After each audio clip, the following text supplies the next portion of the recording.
All right, today we are diving into a really fascinating idea, a new kind of hero for a world that feels like it's lost its way. This is the integrated jester. And believe me, this is not your typical champion. He's a figure born from this incredible collision of deep philosophy and psychology, and he's designed not to be perfect, but to be whole. And this one idea right here is the key to absolutely everything we're about to explore. Traditional heroes, they're all about purity, casting out the darkness to become this beacon of pure good. The Jester's path, it's completely different. It's about embracing every single part of existence, the light, the dark, the rational, the primal, to forge a complete, unified self. So, here's our roadmap for today. We're going to start by defining this new hero, then we'll follow him as he descends into a world that's just seeped in apathy. We'll get into his internal trials, his very strange alliances, and his final epic battle for meaning. And it all leads to a question that, in the end, is really for us to answer. Okay, Section 1, a hero beyond purity.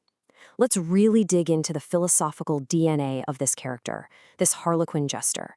Because he's not just a character, he's a living, breathing synthesis of some of the most powerful and frankly challenging ideas in modern thought. You see, he's a merger of two absolutely titanic concepts. On one side, you've got Friedrich Nietzsche's will to power, that primal, fundamental drive not just to survive, but to overcome, to grow, and to literally create your own values in a world without gods. Then, on the other side, you have Carl Jung's idea of shadow integration, this deep psychological need to confront and bring in the darkest, most repressed parts of yourself to become a whole person. The jester is the living intersection of these two massive ideas. And what does this fusion create? The transhuman creator. Now, let's be super clear. Transhuman here has nothing to do with technology or cyborgs. It's about transcending the limits of conventional morality, of what the herd thinks. This is a being who creates a whole new way of life, one that's rooted in a total, unflinching, and honest understanding of himself. Now, what's so cool about this slide is that it shows us the path he's already walked to get to this point. This is Nietzsche's three metamorphoses. First, he was the camel, dutifully carrying the heavy weight of tradition. Then, he had to become the lion, who turns on those old values and roars no to destroy them. And finally, he achieved the state of the child, a true creator who plays, who gives a joyful yes to life, and whose actions just flow from his own will. Our story actually picks up after he's already completed this incredible journey. So Section 2, Descent into the Marketplace. How does a highly evolved creator like this interact with the world he left behind? Well, his true test isn't to stay up on his lonely mountaintop, it's to come back down into the crowd. And the world he finds is what Nietzsche chillingly called the society of the last men. It's a culture that's basically defined by a total lack of ambition. People have traded greatness for comfort, and they've swapped risk for security. They just want small pleasures and a long, quiet life, and they look at anyone who strives for something more with suspicion. This is the marketplace our jester walks into. So in this world, the jester's main enemy isn't some supervillain. It's an idea, nihilism, the belief that life has no meaning, no purpose, no value. And this force takes the shape of two very distinct figures, the pale cynic and the spirit of gravity. This illustrates so well the two ways meaning gets attacked. The pale cynic, he uses a white lantern to just bleach all the color and value out of the world, basically arguing that since nothing has ultimate meaning, nothing matters at all. It's a kind of intellectual emptiness. But the spirit of gravity, that's different. It uses a leaden weight to crush your individual spirit with the pressure of the group, with conformity, with guilt for ever daring to stand out. So one empties the world of meaning, and the other just smothers it. Now, to face these powerful forces out there, the jester can't just rely on the power he's already got. No, he has to complete his own internal transformation first. He has to go through these profound psychological rituals. It's like an alchemy of the soul. And the main event here is the Sacrament of the Shadow.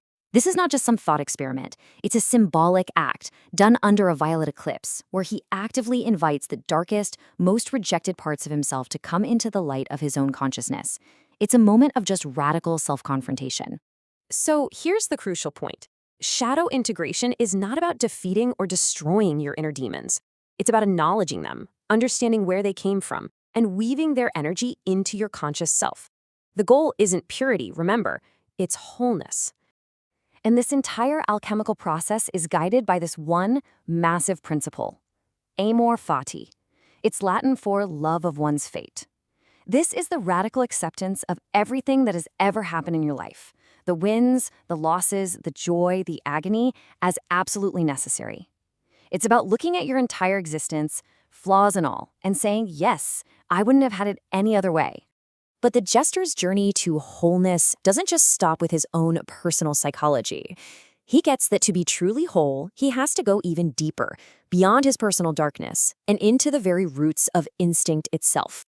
So he performs another ritual, the Dance of the Twilight, and through it, he summons this powerful archetypal figure, the wild man of the forest, this humanoid wolf man. He represents something way deeper than the personal shadow.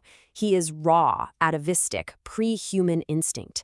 He is the ancient, untamed wilderness that still exists inside every single one of us. Okay, now this slide is a really critical distinction. The shadow is something you need to integrate, to kind of absorb into your conscious self. But the wild man, this primal force, he is way too powerful, way too ancient to be absorbed like that.